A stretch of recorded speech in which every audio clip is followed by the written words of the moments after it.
This is AusetGypsy, the podcast show. Back to another fun-filled episode of AusetGypsy, the podcast show. This is James Jacob Peary. And this is Reverend B. And I have to say something.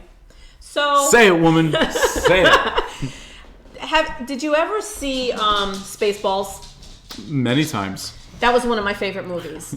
So if you notice during the movie, every time they merchandised, it was Spaceball the blank. Right. You know, Spaceball the blanket, Spaceballs the dogs, Spaceballs the cups. And Merchandising. And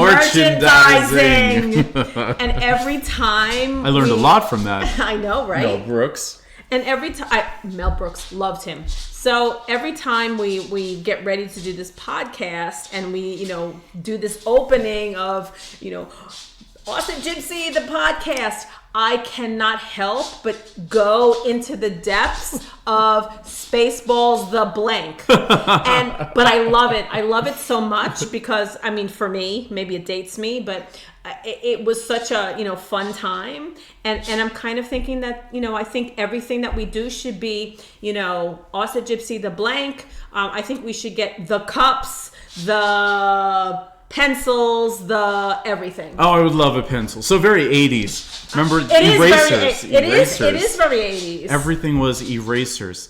I am not opposed to AusetGypsy the everything, and you know what?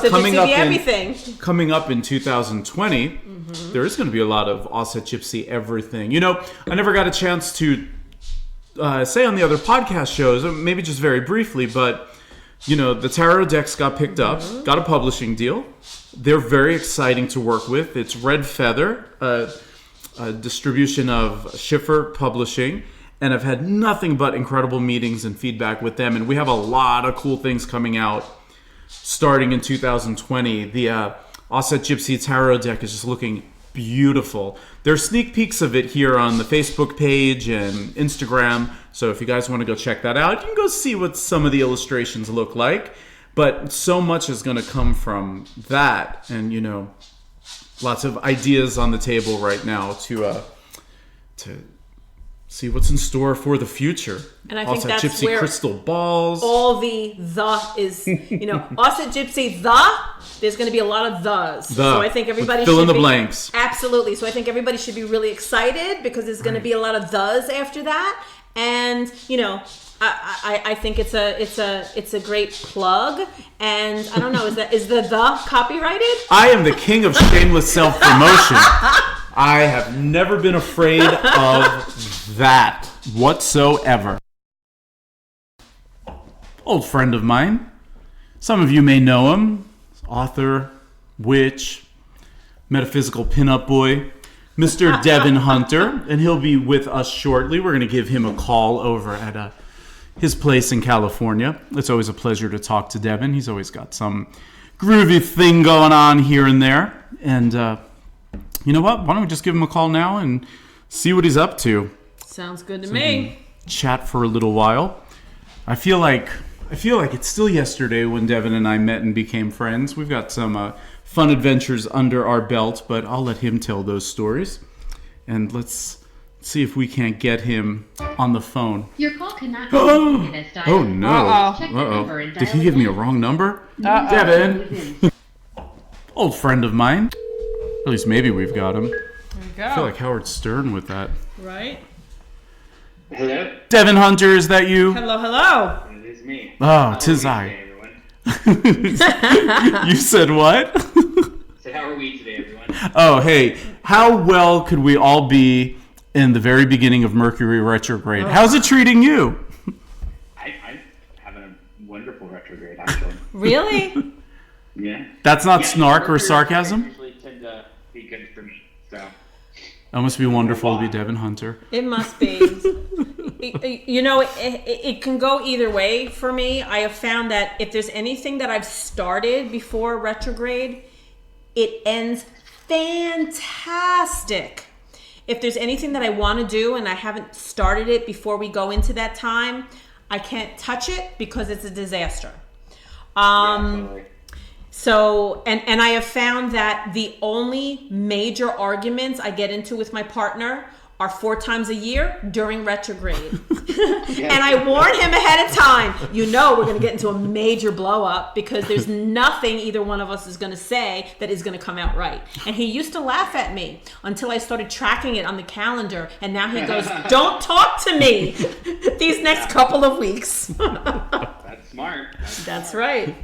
Well, I'm glad to hear that it's treating you well, and may it not catch up with you. Today was a bit of a kerfuffle for me at the shop, and every important meeting I had to have decided to happen all at once today, and then including the utilities guy to come fix the furnace. Because you're in beautiful West Coast California. What's the temperature there today?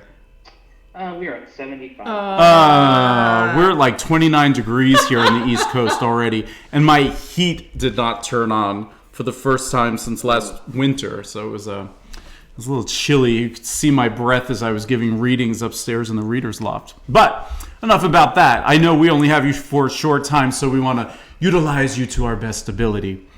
So, how's life? What's new? Life is good. There's not a whole lot of...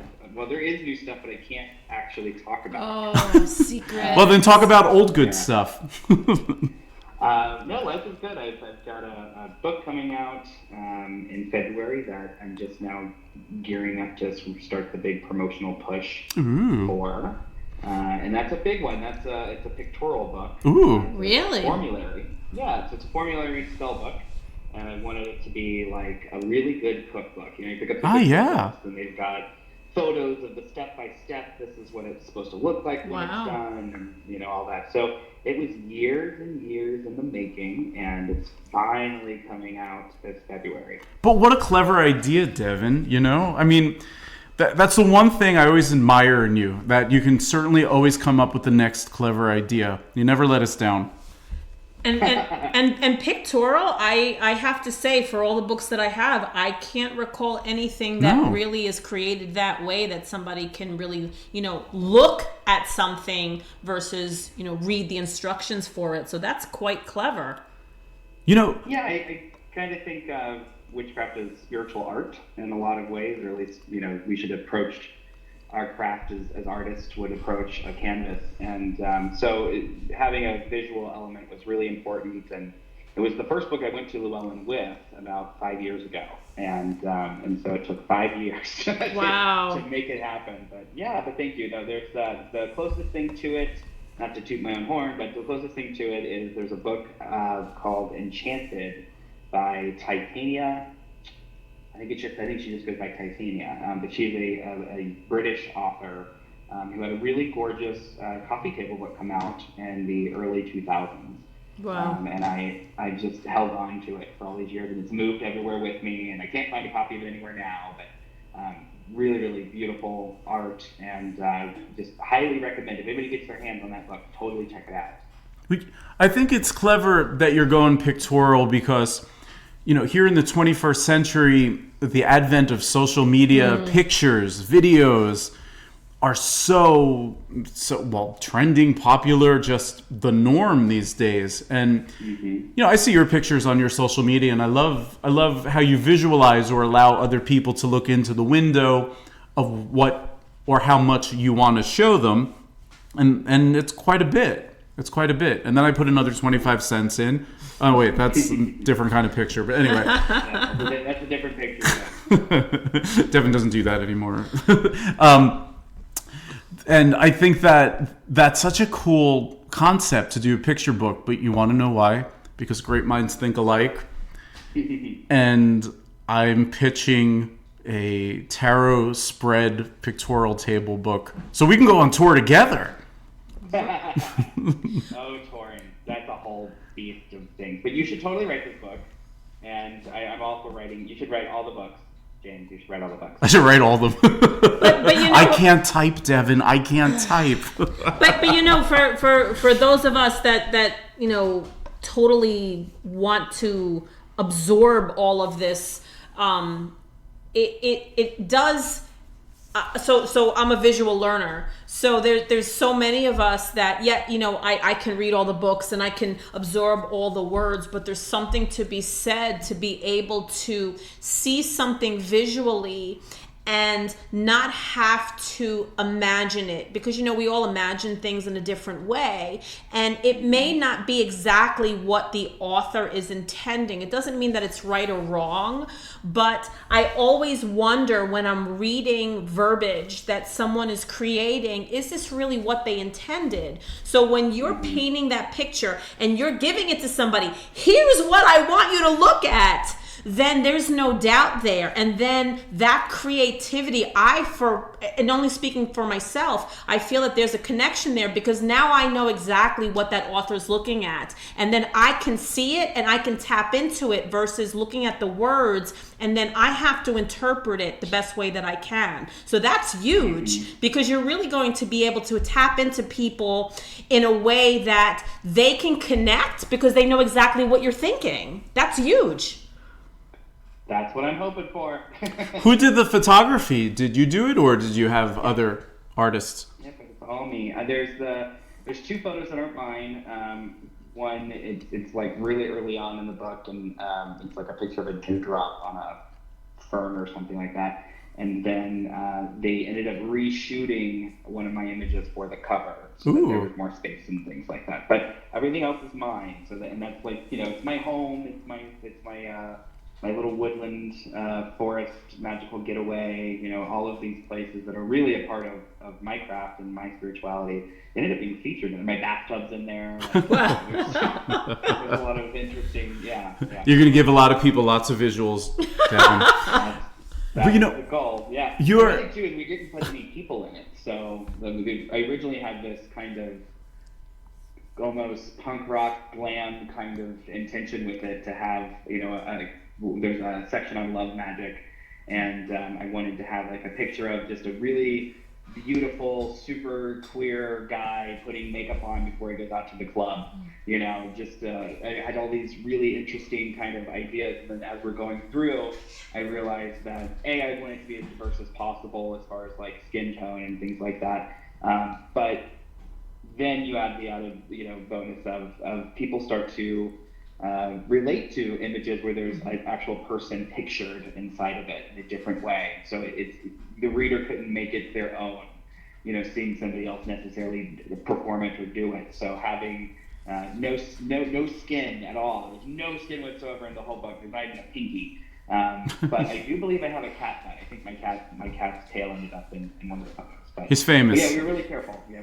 She's gonna have the most famous cat butt in all of witchdom.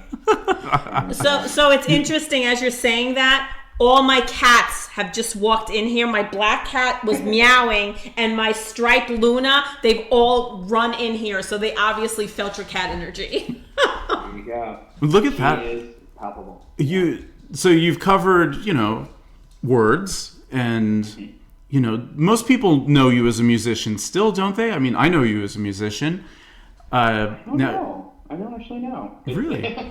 It's been a while since I put anything out, and I think people, I don't know. I was thinking the other day that one of the things, because I've known you for quite some time, James, and one of the things... I know, since we were 18 3 years ago. Let's go with that. 18 plus a lot of years of experience. That's what you're supposed to say. Plus a decade or a little over.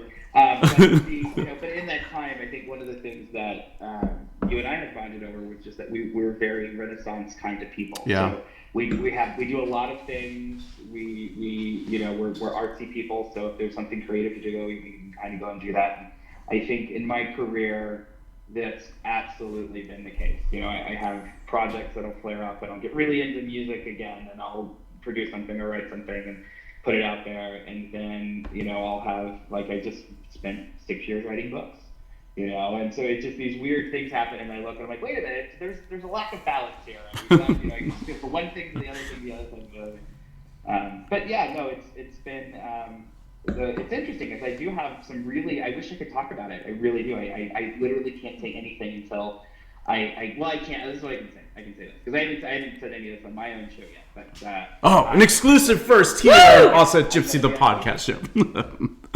absolutely. I'm going to be on TV. Ooh. Wow.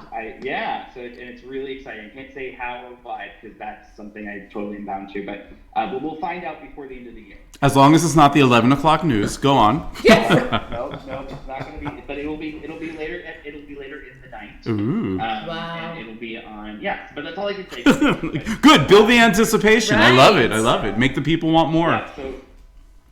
Yeah, it's crazy. I don't know. It's a new thing for me. So usually I'm much more comfortable behind a microphone. Asking people questions and talking about my process. So to go into this direction is quite interesting. So I don't know. It's all new. I just booked all the things, and we're gonna film at some point in the next couple of weeks, and it's all just very crazy. But very cool. Yeah.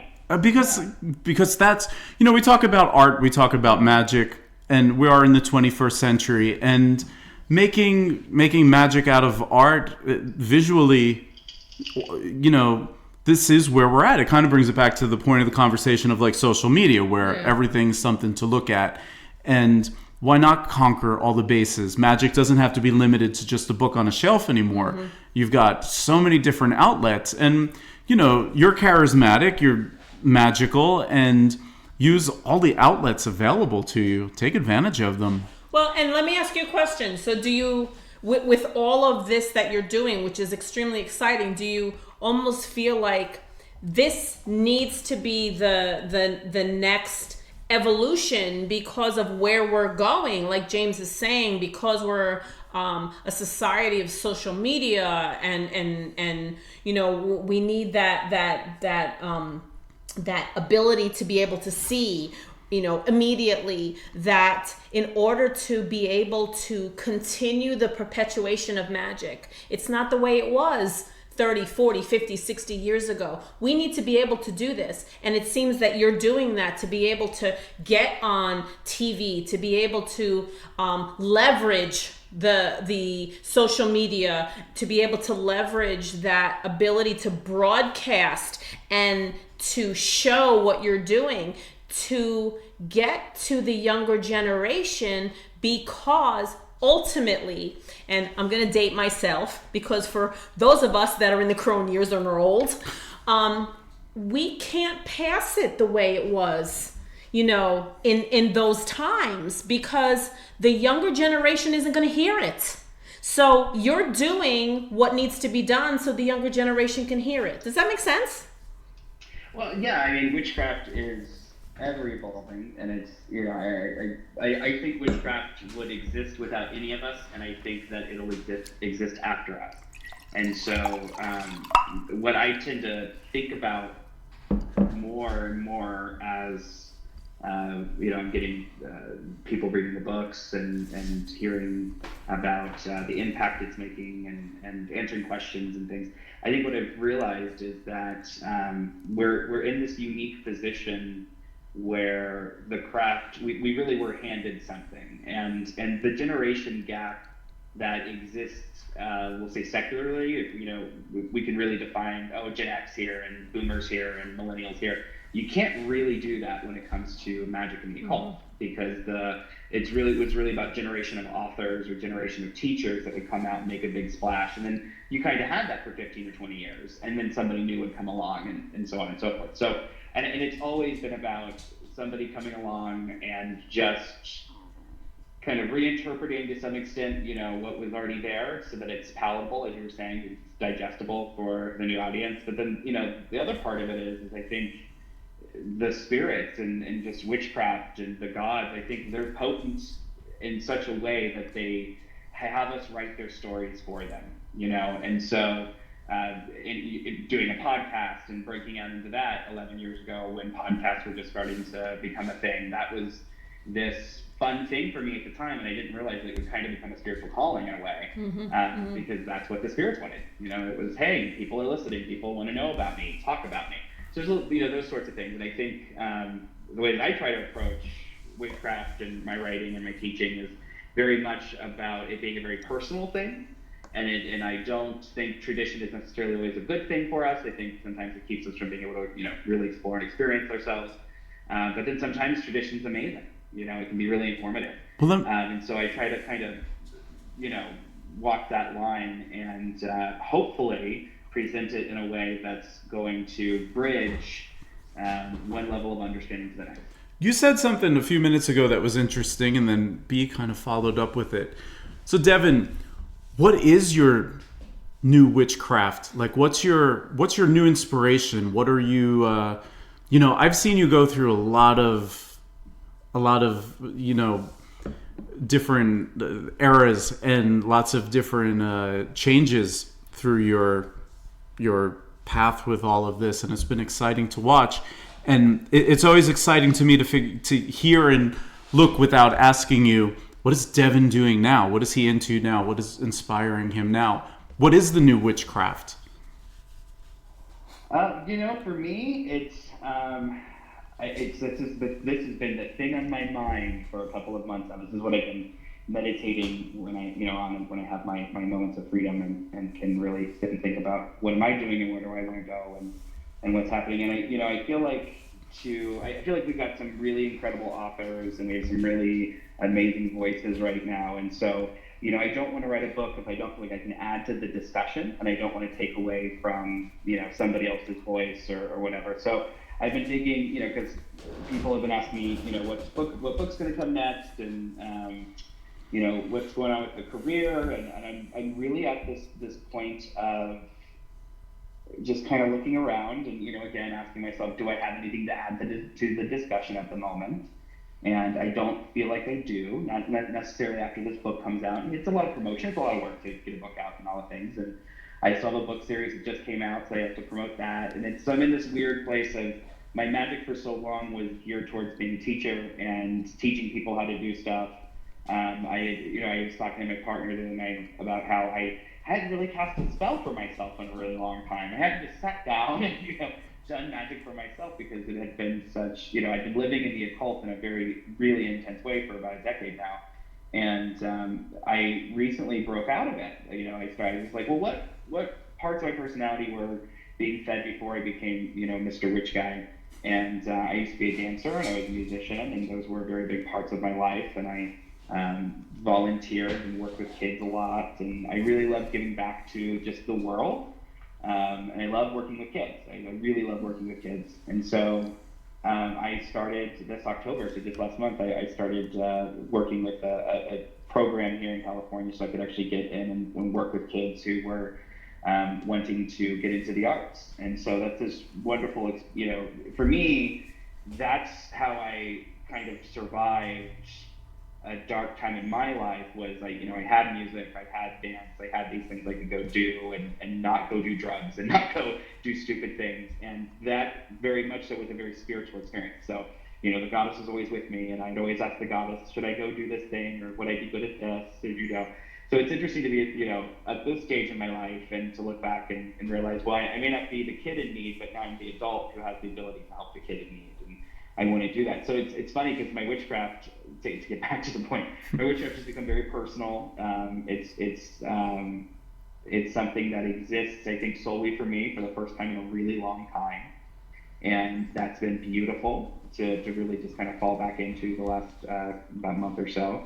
And then using this opportunity to go work with kids and be part of the bigger world has been really interesting. You having a shop, you'll know this, James. People come into the shop. You are the magic person. They're going to ask you a bunch of questions, and that's your day to day. And so you get to. Our lives are all the time magic nonstop. There's no, that's how we make a living. That's how we. Pay our bills, that's how we make friendships. And so, life becomes very metaphysical and very spiritual. And I think that's really great, but I also believe that can be kind of damaging over time too, because we can kind of insulate ourselves. And so that's what I'm trying to do, is just kind of get back into the real world and not hide the fact that I'm a witch, but just be a good witch, out in the world and doing my thing. And that's kind of what I've been focusing on. Well, that's another good point. Too exciting. No, that's very exciting. Congratulations, Devin. Your locality is lucky to have you over there to, be that conscientious and think. B and I talk about this a lot of times too. The balance of living real life, which involves the normality and balancing of family, relationship, friends, careers in whatever forms they are. And, that's the trick, isn't it, B? To balance it out. Well, yeah, it is. And, it's interesting because, I hear you saying, trying, doing the things that you do and living that quiet life and then, giving back to the community. But I'm sitting back here thinking there's nothing quiet about what you're doing because for creating your books and creating something that could potentially be on social media and TV, and there's nothing quiet about that. So from my perspective, I truly believe that when there is the message that needs to go out to the community or go out to the population, whether we like it or not, it's going to happen. If we are charged with that responsibility, we're going to have to do that. And what I'm kind of seeing is you've sort of been charged with that, and you're on one hand living that quiet life, but you're being pushed to go ahead and deliver that message. And James does the same thing. I talk to him on a regular basis, and he's like, oh, I want to be quiet and not have any drama, and yet he keeps getting pushed to do all of these projects that will potentially put him in this very large arena of everyone looking. But ultimately, I think it comes back to, and again, I'm going to date myself, magic in general, when we talk about what has had to happen over time, when you think about the responsibility of those that passed on the art, it was word of mouth. There wasn't all of the ability to have at our disposal all of these, social media and iPhones and all of this. I think for you and for James and for me, and even though I don't like to admit it, there's a responsibility, because what will happen if we don't do what we're doing? It goes away. We can't. We have to do what we're doing. And I'm definitely at the stage where I feel like I'm turning into a kind of a crotchety old man. My other part is the reason why I said yes to the TV thing was obviously the book's coming out and the publisher would be really happy, but B, it was, well, if they don't go with me, then who would they go with? And I'm one of those people who gets really frustrated when the only examples of witches on TV or in the media are people who live very fantasy-driven lives. I think we can all agree with that. So I get really frustrated with that, because I'm like, well, for most people, so interesting, weird little side note. I was talking to a good friend of mine who has a book coming out. It's amazing. He's a blogger for Modern Witch. His name is Durgadas. You should totally check his stuff out. But plug him. Tell us where we can find him. Yeah, Durgadas Alan Duriel, and he has a book coming out called The Little Work, which is all about how do you so you were on the spiritual path and everything's spiritual and woo-woo, but how do you actually make those things happen? So he's a cognitive behavioral therapist, and he's a really very well-studied occultist and studied in India for a while, and he's put all of this wisdom together into this book that I'm forcing my students to read. Because I'm like, if you want to take your witchcraft and you actually want to become a priest, you have to work on yourself. This is a textbook for that. So really, really good, really, really good. All witches should read it. But he and I were talking about how when we had gotten into witchcraft, if you wanted to meet other witches, you had to go to a pagan festival. You couldn't really, you weren't going to meet other witches out in the wild, and if you did, it was a very magical experience. And so that's how I was kind of raised up in the witchcraft world, and then because of that, I was able to make connections and all of these things, which I can totally look back and say, yeah, that totally helped my career out, and that totally helped my friendship, out with this person and this, that, and the other. But today, it doesn't work like that necessarily. You have this entire generation of witches who grew up completely divorced from the rest of us. And we're finding them on Instagram, and we're finding them on Facebook, and we're finding them on these places. And their stuff is just as valid as what the rest of us were doing at these big pagan festivals and all of that stuff, but they just weren't connected to it. So what we're finding is that 15 years ago there was kind of just one witchcraft pagan community, and now there are multiple witchcraft pagan communities, and it's not a one size fits all anymore. You were just happy to meet another pagan who worshiped somebody besides Jesus. That was good enough back in the day. It's not good enough anymore. People want to hang out with their Ossetry folks, or they want to hang out with their ATR folks, they want to hang out with their Wiccan folks. And so, a witch coming out with a book these days, or being on TV, or being in any sort of public spotlight, they have to know that we're really diverse, and one witch cannot speak for all witches. Right. And what we tend to see a lot of are these blanket statements that are made about witches and witchcraft that I think end up hurting us in the long run. Like a good example would be, no, don't call us witch, call us Wiccans. And I never saw that. Us who aren't, I have, unfortunately. No. Yeah, we don't do that. So like that kind of stuff, right? Right. So just being able to be somebody who's, I think, just level-headed enough to speak in a way that isn't going to be threatening, but hopefully a little bit inviting to people who otherwise, there are lots of people who are witchy, like hella witchy. They grew up listening to Stevie Nicks. They have crystals all over their world. Those people believe in magic, but they don't necessarily want to train and study with an intense cult tradition and go through all these things. They just want to cast a spell to get a boyfriend. That's okay. That's okay. Like, there's nothing wrong with that. And so I think catering to both of those worlds is hard. That's huge for you to be saying that, because I know plenty of people who, and maybe we can have you on again to talk about the whole Christian witch philosophy, but I know plenty of people who they practice whatever their, I'm going to say, religion of birth was, but they do get their crystals, and they have their Buddha, and they get their herbs, or they'll be creating something in the kitchen and they'll put in some intention because, to your point, they want to do something at that time to bring an intention to them. And absolutely, to that point, it doesn't mean that you have to be declared, I'm this path, that path. Ultimately, the magic is the magic, and how you practice it and how you bring it to you to make it work is what's, I think, separating us from the organized religions. We can control how we make that magic work for us, and I think we tend to lose that because we start to do what the organized religions do and judge on how we're using our magic. No, we should be accepting the magic is the magic, and how it works for you is how it works for you, and that's what you're saying, and it's beautiful.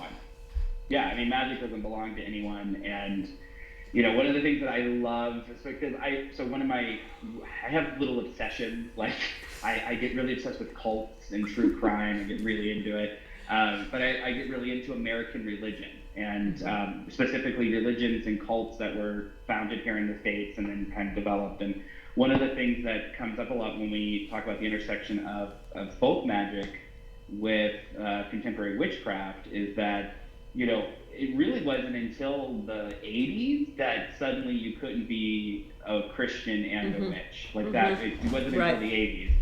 And that was because there was this surge of material that went out. But if you look at every single folk tradition on the planet, there's Christian iconography everywhere. I mean, James, you can speak to this. I remember these conversations when you going and praying to Venus in a Catholic church. This is true. The spirits don't go away. We just give them a new face. Like, that's just all we do. So it's an interesting thing, dismantling that concept of, because if we look at American folk magic, it's all full of Jesus. You are reading Psalms. You are, you may be, invoking the devil at a crossroads, but while you're doing that, you're reading a psalm. Like, you're reading a Bible verse. Absolutely. It's interesting to me that we would have that. I think we were so hungry in the 80s and the 90s to really be ourselves and be accepted for who we are, that we did the mistake of throwing lots of babies out with bathwater, you know, as we were trying to get new water in. We know, and I think that's one of them. I never understood the difference. Like when talking to pagans, because with my background, we never threw out the Catholicism. No. You know, it was cool. I mean, we're still cool with it. So it wasn't a big problem with me because I thought, well, if you're a pagan and you believe in all these different gods and goddesses and spirits and powers that be, why can't you also believe in the saints and Jesus and his mama, the Virgin Mary? Like, couldn't they just fit in nicely with the whole pantheon? But people love this versus this. Right. They love Duran Duran versus Wham. All right, now that's dating me. But making a funny there, you know, or is it like, you know, Ariana Grande versus Kesha? God, I want to rip out my tongue. I don't even know what the kids listen to these days. Yeah, you know what? I didn't know what the kids listened to when I was a kid. But the point is they love the versus this. Because I even remember one time being in a really popular metaphysical center down in Orlando that I used to teach and read at. And it was our big community center. And I was doing something on ISIS mysteries. And, you know, this, like, totally gothic girl, she was like, no, I'm not interested in that because she's weak and I only like Bast. I'm like, you know, they're not Pokemon. Well, but also, ISIS is the most complete goddess form in the history of humanity. So if anybody's not a weak goddess, I would say ISIS is not a weak goddess, personally. That's because you're well-read, I'm well-read. We're not collecting the gods like Pokemon. We respect them and, you know, have some reverence, but you know, some people out there they do have their very specific view of this versus this and this versus that, and everything's compartmentalized. But do you think it comes down to, you know, there's a difference between wanting to claim a title versus really wanting to learn the history behind it and understanding where it fits so you can walk that path. You know, when I you know, being a santera and understanding that the saints absolutely play a path, and you know, you can't separate out, you know, where the saints sit where, you know, to where the orishas sit. And, you know, I sometimes sit back and get a giggle when people say, oh, you know, these are Christian and you can't bring those into a magical path. And I think, oh, you have no idea how strong and how important they are. And, you know, it's the, you know, those who really live the magical path that they walk, there are no boundaries. I think ultimately that's what it comes down to. There are no boundaries because everything can be. When I first started walking in this path and started really experimenting with everything, what I found most fascinating was chaos magic. The tenet behind that was everything can be everything, and you can make everything magical, and it could be total chaos. And I mean, Mickey Mouse is quite magical if you use it the right way. You know, and you know, the only boundaries that exist are the ones that you impose if you are that narrow-minded. So, you know, I have to question those that are really walking down that path and not really wanting to expand what they want to see in front of them. Well, I think it has to do with cultural values. I think that the value of the real values that we matured and kind of developed during the 80s and the 90s were really, not to sound too weird, but it was, to my opinion, it had a lot to do with people, you know, white people wanting tribal energy again, and so that's why the Celtic thing was such a big part. Celtic music was everywhere.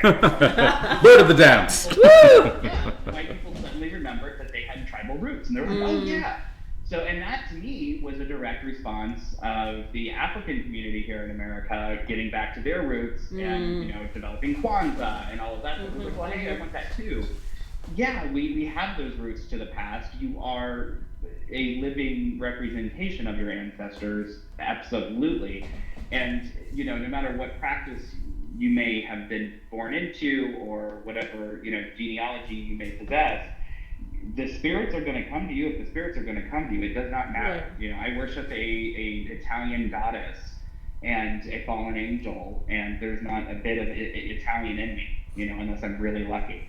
But but it's one of those things of like, what are you going to do? So for me, it's like I'm not going to have an argument with somebody who is recreating Diana's long lost temple from Rome. I'm not going to argue with that person because they have they're talking to a different Diana than I am. Like, let's just be real. And B, that's that person's art. I am not going to go into somebody's, temple or somebody's art space and tell them how to paint. I'm not going to do that. Right. If somebody wants to come to me and say, hey, how do I make this color happen? Or how do I blend this media together? I will be there in a heartbeat to help that person out. But it is not my job to tell them how to make their portrait. That is their life. That is their creation. That is their soul. Like my father passed away, and it was a year of grief, and I looked all over witchcraft for peace and understanding, and I did all the things I would do for my students and my clients, and it just wasn't quite hitting it. I think because I was expecting it would work, and so it just didn't. And so I ended up finding myself really attracted to Buddhism for like about a year, and listened to a lot of Buddhist podcasts and talking to a lot of Buddhist friends, and going through a process of grief and understanding in relation to suffering. And there was nothing witchy about it at all, and God forbid anybody come to me and say, you shouldn't have done that because that's not witchcraft. I would rip their heads off. It absolutely is witchcraft. I'm a witch. It's my craft. Go away. But isn't it's just that simple. But that's the funny thing, too. It's like witchcraft, little C in a circle, copyright. Where like, a lot of witchcraft is copyright written by companies now, whether it be Hollywood or publishing companies or, et cetera, to sell what people think witchcraft is. Like, maybe when we were kids growing up, witchcraft was sold to us as a cute little or a haggard-looking old lady with a pointy hat and a broom. And then witchcraft got sold off as a bunch of kids going to a magical school in a castle in the middle of a lake. And then some people got it as, some really hip, funky sisters who had a cool Victorian house, and they threw bottles at people that came in their attic. Still can't understand the concept of that show. But, I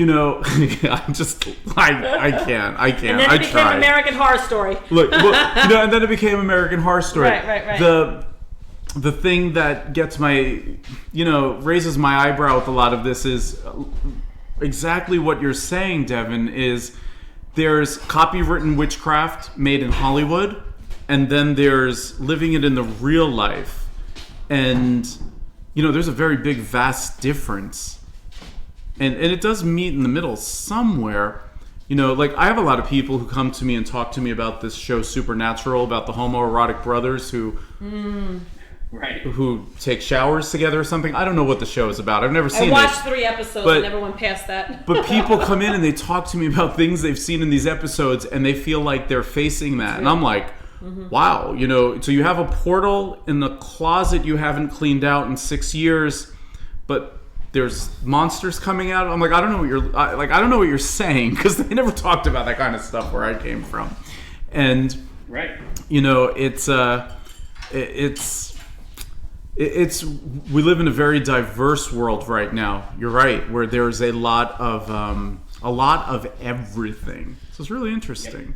Interesting times. But I wonder how much of it is people seeking or wanting. So let's kind of stick on that for a minute. People seeking or wanting to be there. Now, like I said, I saw 3 episodes of that and I was done. But look at the organized religion for a moment. What's the whole purpose of spirituality in general? It's to be able to connect to whatever it is out there, to feel that there's something beyond what this physical realm is.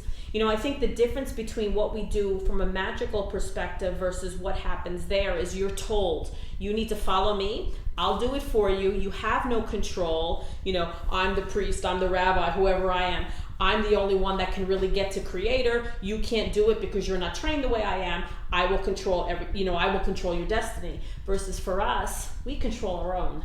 we have the power to do that. We're the one that can create, connect to our God, our goddess, whoever that is.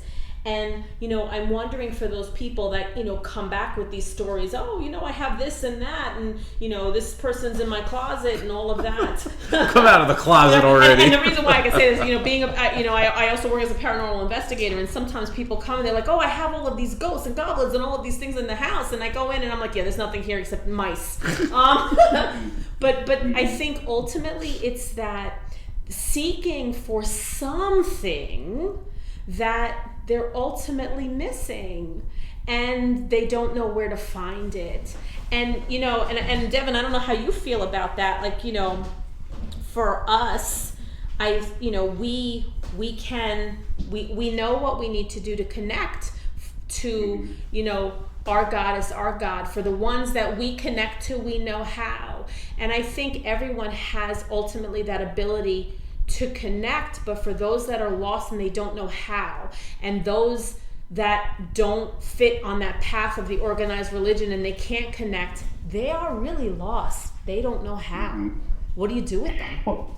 Well, I think you're totally spot on. I think it's, as I said earlier, we've got, when I was talking about why I was like, okay, I'll do the TV thing. Because there's a whole lot of people who are attracted to witchcraft for the reasons of escapism. There's a lot of bypassing, there's a lot of spiritual bypassing that goes on, there's a lot of, I can't handle my relationship, and so I'm going to go curse my boyfriend on Monday night, but I'm going to be at his house on Wednesday.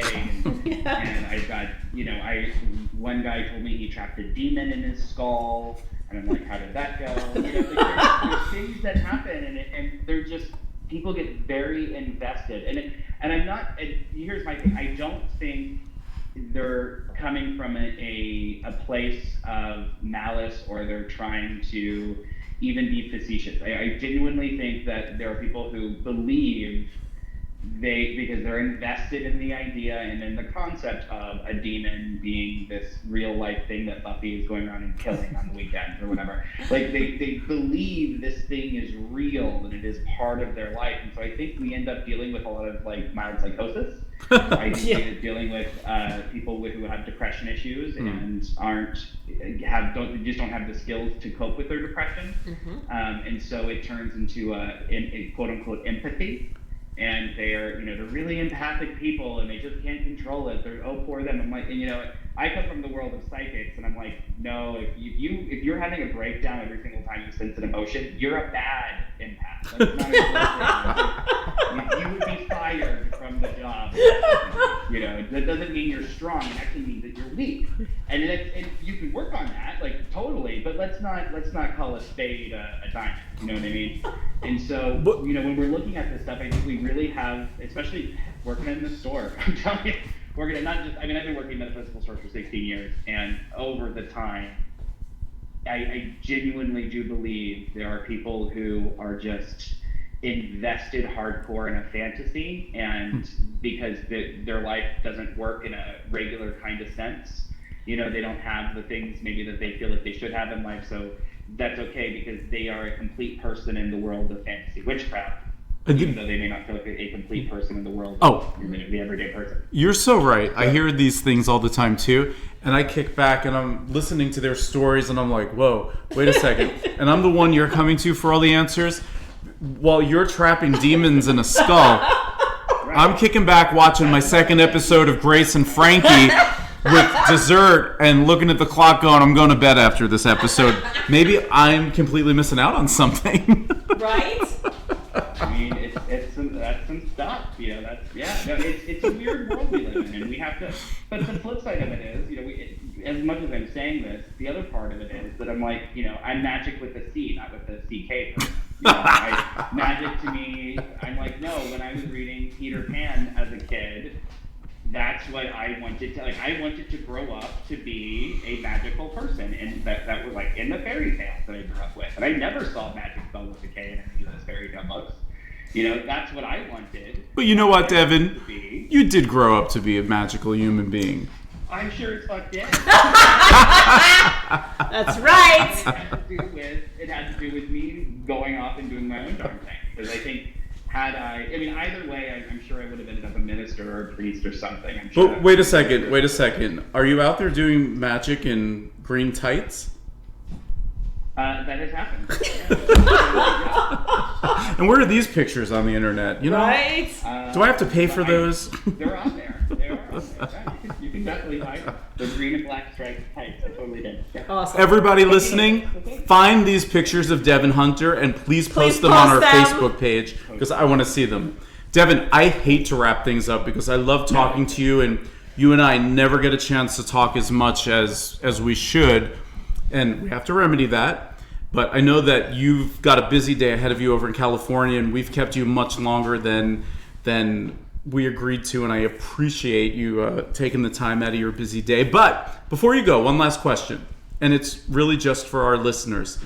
Paint a picture for our listeners of a day in the life of Devon Hunter, from the minute you wake up until the minute you go to sleep. I'm sure they're curious to know what happens in a day in your life. Oh goodness. I'm usually up about 6 in the morning, and then there's a cat chasing me around the house looking for food.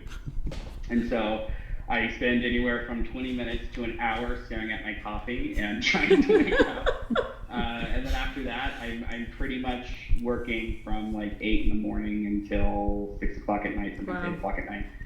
And it just depends with whatever the deadline is. So sometimes it's making like right now, I'm going to spend my weekend making something like 400 pounds of candles. And, wow. it just depends on what's up. So, but and usually I would say that at least half of my waking hours are spent on something magical, whether it's making candles or writing a book or something along those lines. Yeah. Wow. Well, you see, I think that's important to ask. Mm-hmm. Because, a lot of people can project fantasies on, metaphysical celebrities like pinup boy Devon Hunter. Yeah. And I think it's good sometimes to bring it down to reality to hear how much hard work goes into a day in your life, so that it's not like you're just laying there in a toga on a lounge chair being fed grapes and being fanned, I mean, that is the goal. That's totally the goal. I just haven't landed there yet. But yeah, no, it's fair enough. An average day is at least 10 hours, at least. Well, and Devin, I get a day off every 2 to 3 weeks. So, yeah, it's hard work, as you know, because you go through the same thing. It's just, yeah. Oh, I know. I'm right behind you. Like I said before, my end of the night is usually like by the second episode of a Grace and Frankie season, and I'm forcing myself to go to bed, and then when I wake up, it's the same thing. I wake up around 7 o'clock in the morning.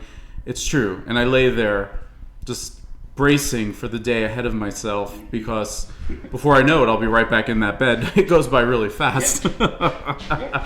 And nobody's feeding me grapes, and I'm not lounging on any chairs, and not yet. But I do have a great couch I'd like to lounge on at the shop.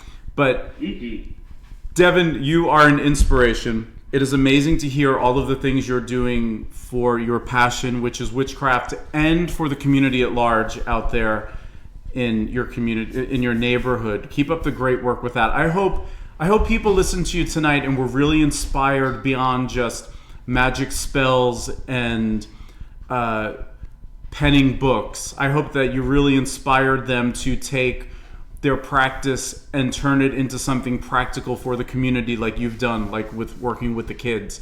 I look forward to hearing more about that, and hearing more of your creative pursuits. So we will haunt you and hound you and have you on the show regularly, especially when you can reveal secrets. Yes, I can't wait to hear about this TV show thing. And I love that the sun is in Scorpio and Mercury is retrograde, and there's all these secrets that can't be revealed until next time. Until the 20th, yep. Fabulous. Well, Devin, do you have anything else you'd like to say? Do you want to tell people where they can find you, where they can find your books, your website, where to send you birthday cards? ModernWitch.com. ModernWitch.com has everything. So there's links to me and links to all of our bloggers and our contributors, and it's kind of the hub for everything right now. So you just go to modernwitch.com and you can find all the things there.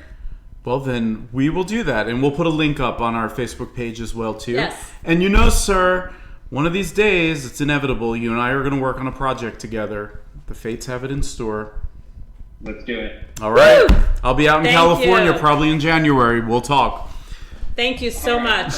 All right, Devin, thank you for being on. Enjoy the rest of your day out there. Enjoy your 74-degree weather. Yes, we're freezing. Thank you. Thank you, guys. Have a wonderful weekend. You too. Ciao. That was always a good time with Devon Hunter.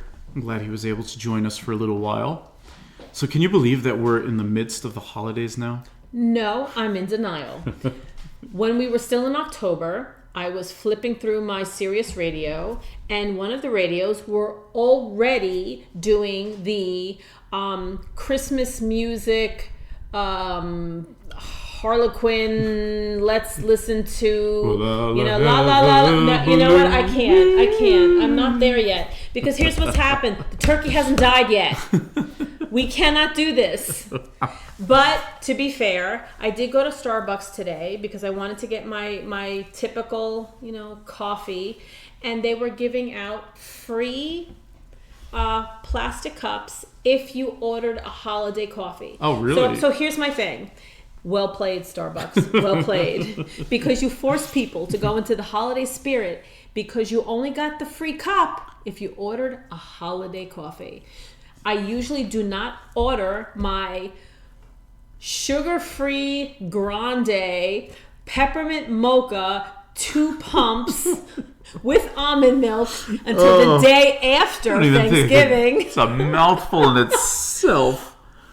But I had to do it early. Why? Because I wanted the free cup. So I got forced into the whole swirl of holiday-ness before the turkey. Well, you know, it comes down to that argument too about people complaining about holiday decorations going up too soon.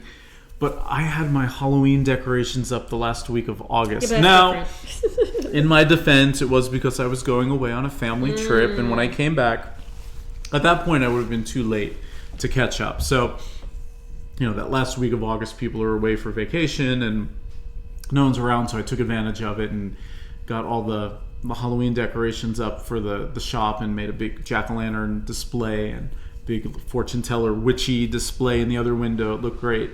And then, you know, a couple of days after Halloween was over and I got to recoup from everything that occurred in October. Oof, that was a month. That was a lot of fun. It's like a blur to me now.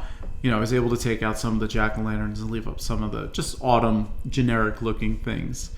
You know, that's the holidays. Why not? Look, it's already cold. Like, you know, where we are in the Northeast, it's already like 28 degrees tonight with the wind factor.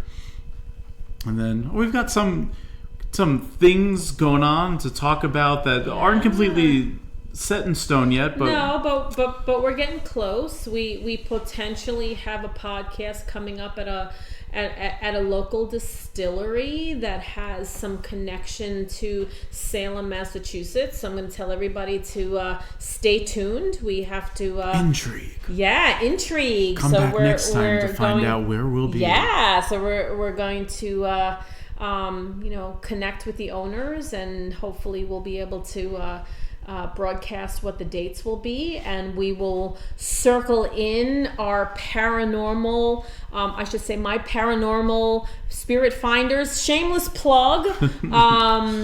Proudly plugged. Proudly plugged, yes.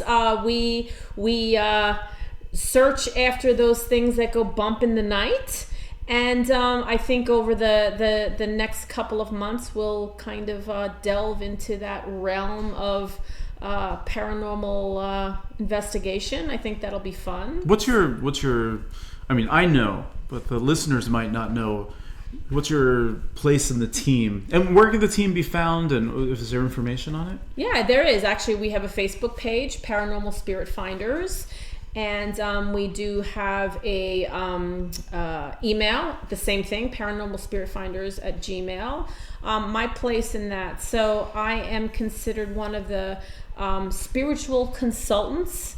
I am so let me take a step back. I'm very clear on stating I am not a medium. I am a muertera, which is the literal translation is Woman of the Dead. I was given that title during an initiation in Cuba. I speak to dead people. Sounds like it was easy. Oh, trust me, it was not an easy place to be put. It's something that started when I was very young, and I tried to sort of shake it off, but it's followed me obviously through adulthood as I followed my spiritual path. Not connecting 1 + 1 = 2 when I went through other initiations on my spiritual path, it sort of followed me. So ultimately, yes, I connect with those things that are on the other side. They talk to me, sometimes a little clearer than I would prefer. So when we go into our paranormal investigations, if there is a spirit that wants to connect, I will help to connect with that spirit and try to determine why it may be causing a ruckus in the place that we're doing that investigation. Most times, I think for people that are, I say, still in skin, what I try to teach people is the only difference between us and spirits is we're still in skin and they're not. Spirits are still attracted to the places that they're still in because they were there first. We can live very comfortably with spirits.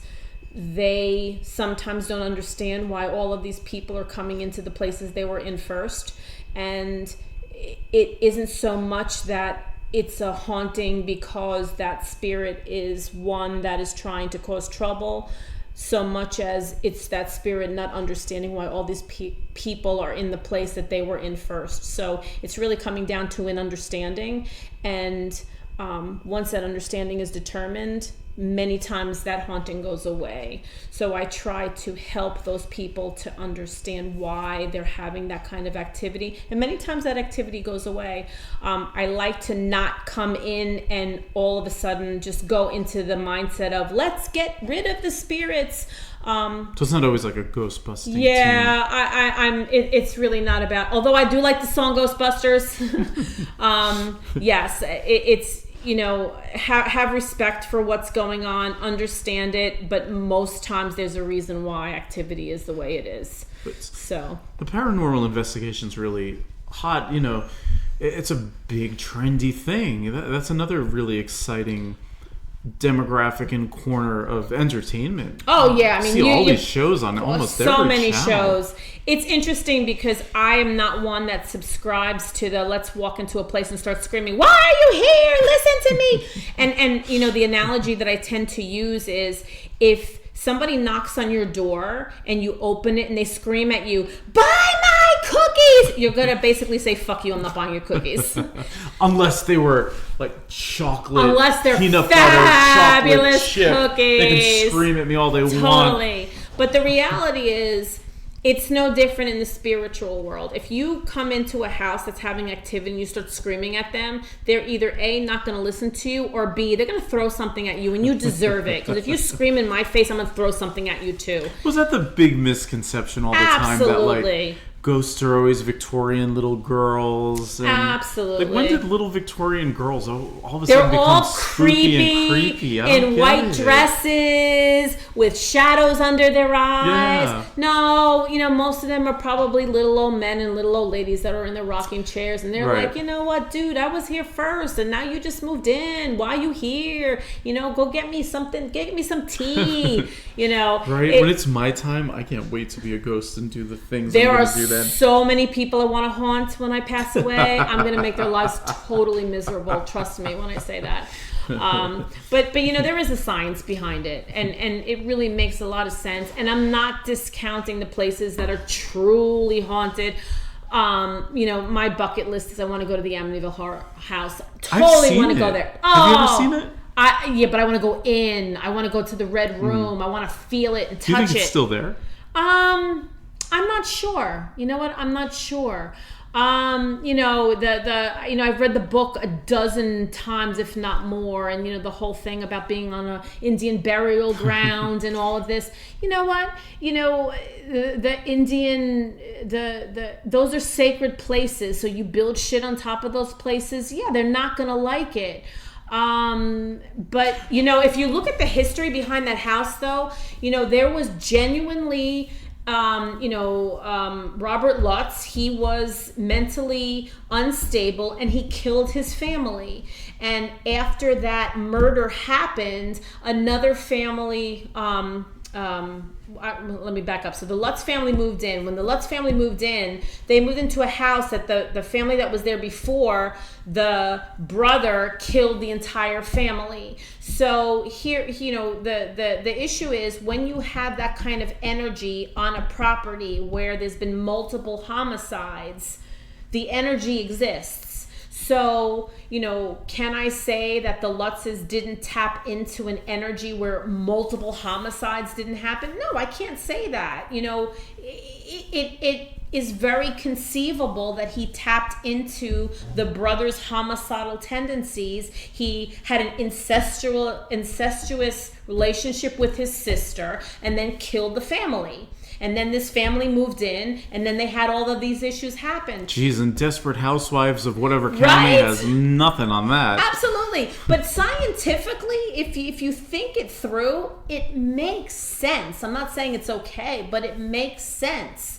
So, when you think about it from a paranormal investigator perspective, the energy that exists from a trauma, if you think about all of us, and how we live our life, we are the way we are because of things that have happened in our lives. So if you've had trauma, your reactions to things are because of your trauma. So a spirit is reacting the way it is because of a trauma. It's very scientific. It's really not so paranormal. We label it paranormal because they're spirits. So if you take that perspective and apply a psychological component to it, then how do you deal with those spirits? The same way you deal with somebody in the living who has a psychological trauma. You have to get to the root cause of what happened with that trauma and why they are the way they are. And two things are going to happen. Either you're going to help them to a place of healing, or you're not. It's the same thing. So for me, when I go into an investigation, that's sort of how I'm thinking about it. It really isn't so magical and mysterious. It really is quite scientific. Oh, it must be some experience, though. Do you have any paranormal investigations coming up? Actually, we have a bunch coming up. Yeah, we actually have a couple of emails that just came in with a couple of houses that have some. Oh, so they're private. It's not like a public thing. So we always keep them private because we let the homeowners decide if it's something that we want, if they're comfortable with us, talking about it in a public realm. Because for the families, especially when there's a lot of poltergeist or I use poltergeist loosely. Poltergeist. Speaking of poltergeist, yeah, my favorite movie ever. I've been to that house. Were you really? Yeah, my friend Beauregard lives in LA, and on one of my trips there, he wouldn't tell me where we were going. We'd have to get in the car. Okay. And he would just put on a soundtrack or put on music. Oh. And I would have to figure out where we were going. And on one of these adventures one morning, amidst the other ones, was going past Cher's house. Oh, that's going awesome. To Venice Beach, where they filmed Xanadu. Yes. And then Xanadu. Now that was a magical pilgrimage and experience. One of the days was to go to the house that they filmed Poltergeist in. That was really what we pulled up. This house is clean. These my favorite movie ever. People who live in this house have to deal with shenanigans like we pulled probably a million times a day. We did. We pulled right up into the driveway. Wow. We both jumped out of the car, screamed, "What's happening?" Ran around the car, What's got back into the car, and drove away. That's it. So I was probably, I want to say, 10 years old. My grandparents brought me to see that movie with my younger sister, and I think my parents would have been furious if they knew we went to see it. My sister never that was scary for its time. It was scary as hell, but I was so obsessed obsessed because anything dead, I was scared and obsessed at the same time. And I just remember thinking, oh, this is awesome and scary at the same time. I mean, to this day, my favorite scene was when the investigator went into the bathroom and then he like was ripping peeling his off face the skin. off. Oh, it was the part I could never understand. Ever. I could never understand why that scene was in the movie. That was the one scene I could never watch. I loved, of course, when Craig T. Nielsen is pulling the rope out of the closet and she's telling them, go into the light. And he's saying, you said not to go to the light. And he pulls that enormous screaming head out of the closet. Yes. That scared me so bad, but tickled me till to this day. Prosperity is in the light. Yeah, I watched it. Too funny. I mean, I've seen the movie a million times since. The best. But tell me, these days, the best meme out there floating around the internet isn't that picture of Tasmina? What's her name? Tangia? Oh yeah. The psychic. The little psychic. Yeah. She's throwing her arms back and she's got her glasses on and her hair's going wild and it says, when you're trying to find Carolanne, but the bass drops. My absolute favorite. That is the best. But my other favorite meme that, yes, everybody, this is so non-metaphysical and so non-magical, but my other favorite meme right now is the screaming lady at the cat, and above them it says, you don't know if it's saying sail or SaSa Lili. Yes! And the woman screaming, pointing, is screaming, sail, sail! And it looks like the cat is just hissing, saying, SaSa Lili. My favorite. I can't stop looking at it. It makes me laugh all day. But there's multiple versions because for us paranormal investigators, there's another version that says it's an orb. No, it's dust. And so the girl screaming, no, it's an orb. The girl saying it's dust. The cat saying it's dust. It's dust. Because you can see that indignant cat just like, it's dust. And she's saying, it's an orb. It's dust.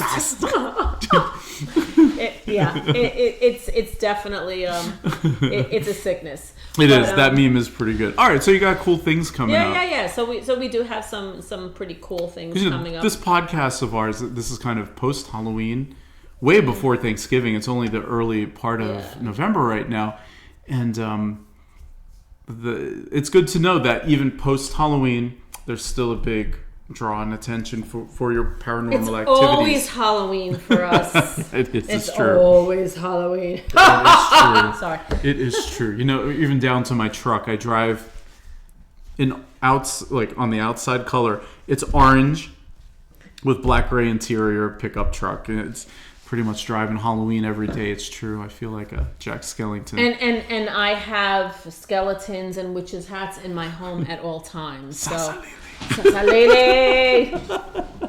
Well, we got coming up on future podcasts, we got a string of cool people. Yeah. We just got to figure out dates. Yes. And that's always the challenging part because everybody's got pretty busy curriculums. Well, especially with the holidays coming. Busy. The holidays. But I would say keep checking our Facebook.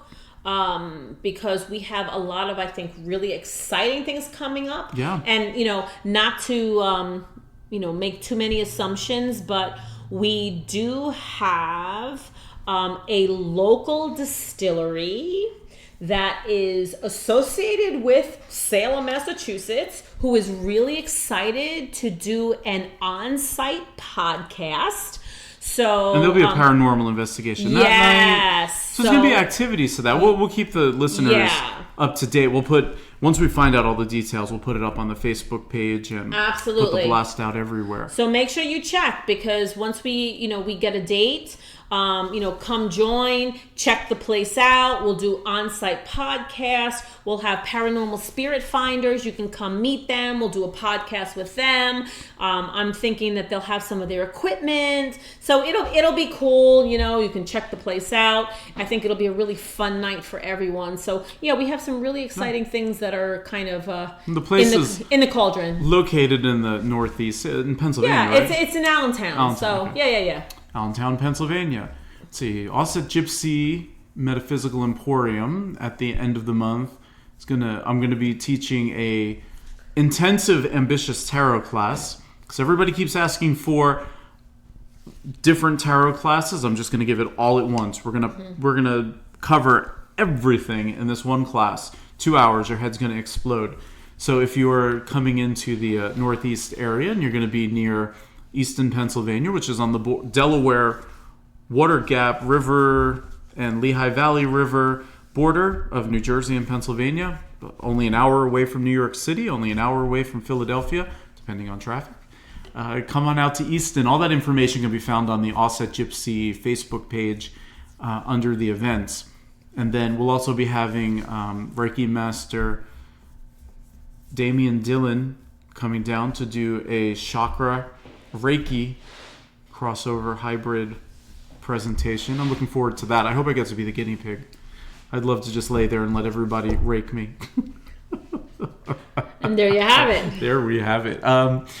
What other things are going on? Oh, well, in non-metaphysical news, me and my sister and my niece will be in the Macy's Thanksgiving Day Parade again this year. I don't know what we're going to be. Last year we were on Santa's float.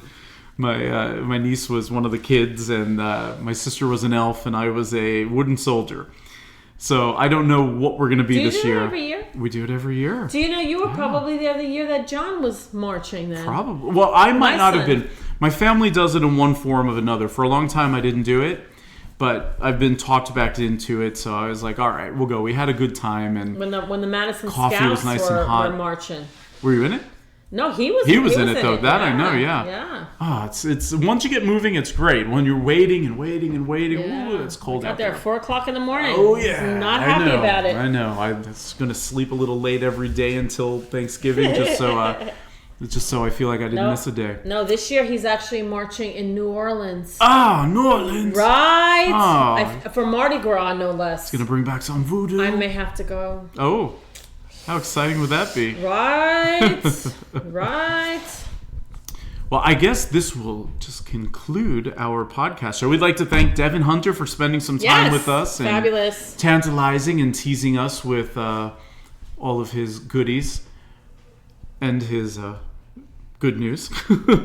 Always good. And we'll be back probably next week. We've got a couple of people scheduled, as we started talking about. Madame Pamita. If you don't know who she is, then who are you? But she's a really cool fortune teller. Doing AusetGypsy all these years is very rare to come across a lot of contemporaries and peers who do it in the same vein. So it's exciting what I do. And I've carried Madame Pamita's books at the shop because she's got this great classic look, and she does a million videos on YouTube. Look her up. She does a lot of how-to videos, and she shares how she does her candle magic and spells, and there's tarot lessons and things. But she's just really cool, and I'm so excited and looking forward to chatting with her and having some fun with her.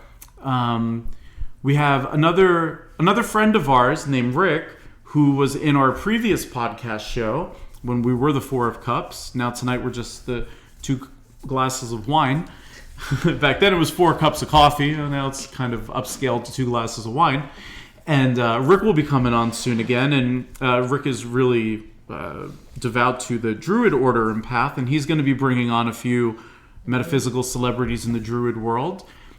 Check Facebook soon. We're going to put up Barb's really once-in-a-lifetime fantastic chance interview with Maxine Sanders. Yes. When you were in England a couple of months ago, over in the UK. That was quite amazing. Yeah, so check that out and share that with all your friends. And stay tuned. We have a lot more coming up, and we hope you enjoyed this show. And we're going to go finish up our glasses of wine. So, ching ching. Cheers. Ching. And until next time, this is James Jacob Peary. And Reverend Me. And this was the conclusion of the Devon Hunter and More Ramblings episode of AusetGypsy, the podcast show. The podcast. Good night, everyone. Good Ciao. night. AusetGypsy.